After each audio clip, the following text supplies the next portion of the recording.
Welcome back. So let's pick up another question one of the parent has sent. Okay, here we go. Okay, my teenager is getting caught with, should I say her friends, his friends? I want to be a little neutral, with the person, and getting into relationships. This is the third time that I've caught my teenager getting into a boy-girl relationship. What do I do? Is there a problem my teenager might be having? Can I talk about sex very openly to my teenager? Very good question.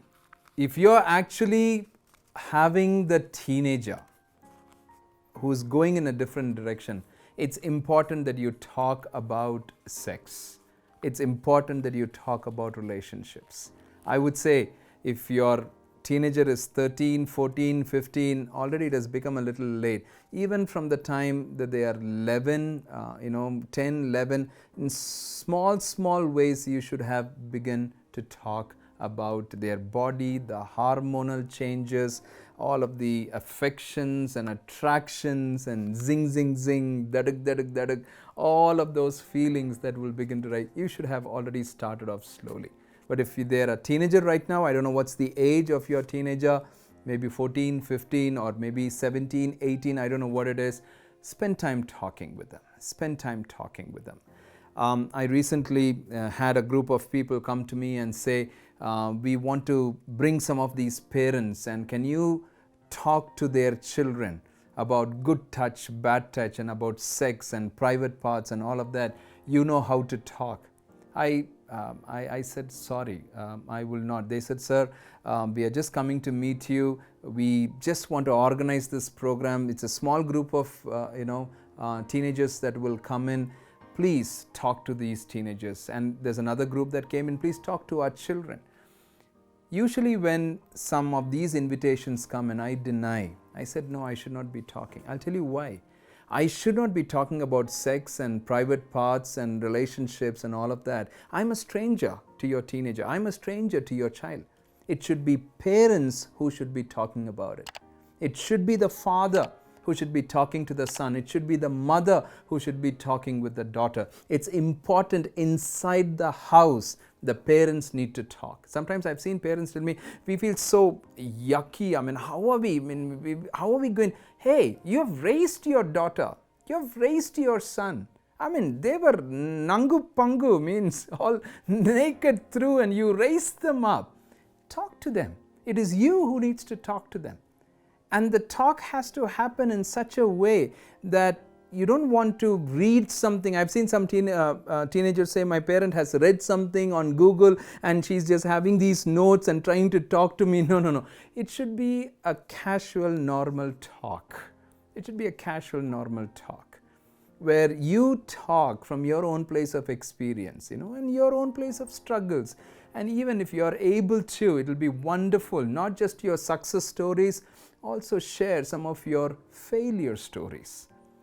If you're having a teenager getting into the relationships and all of that, he or she is looking for some attention. Can you as a parent give attention to them? If you're saying, I'm not a parent, I'm just a caretaker, if you as a caretaker, can you give attention to this teenager? Because that attention has not been given here, they are trying to scream out and get that attention from somewhere else. The second important principle, when a teenager goes out and begins to look for attention or getting into some of those relationships very early, relationships are bound to happen. They will have that attraction. You as a father, as a mother, need to walk alongside with them. Walk alongside with them and able to share. I still remember once, I forgot what the context was, but one of my daughter had come and told my wife, and said there's some boy who gave, I think it was an earring or a chain or something, with that little, ruled paper, wrote a love letter, put it inside, came and gave to my daughter. My wife came and said, and I just said, tell my daughter, tell her, saying, if it's gold, we'll keep it. If it's not gold, we'll give it back. I jokingly said that. But we didn't pounce on her immediately. You know what my wife did? The next few weeks, when she was cooking and doing things, she made her come to the kitchen and said, "Come, sweetheart, come, let's help me out in the kitchen." And as she was cooking, she began to open up and share. She had prepared certain things to really talk to her. Now, did she get into any relationships after that and things like that? There has been places where she has slipped. I've also seen one of my boys slipped. But every time they slip, even before they slip, we kind of know where it is going, because we need to be involved very closely.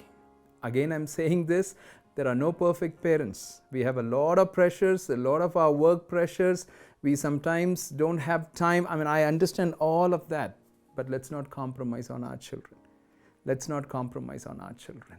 We need to address some of these issues, especially the relationship issue.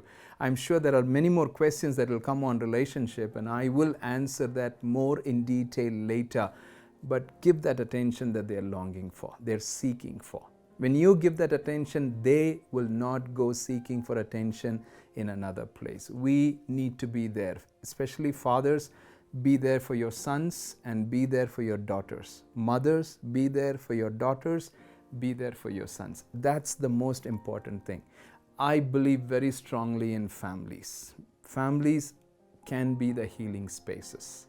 I know sometimes it's very difficult. There are certain things that has happened, certain circumstances that has happened, certain families are broken, but I believe that families can be healed. Things can be worked out. I don't know how, I don't have easy answers, I don't have a magic wand, but it can be worked out. Address some of these issues. Talk to your children. I'll close by saying this. Walk alongside. Not in front and say, "Follow me," or not behind saying, go forward, pushing them. No, don't push them or don't drag them. Walk alongside. That's the biggest need of the hour for our teenagers. Walk alongside.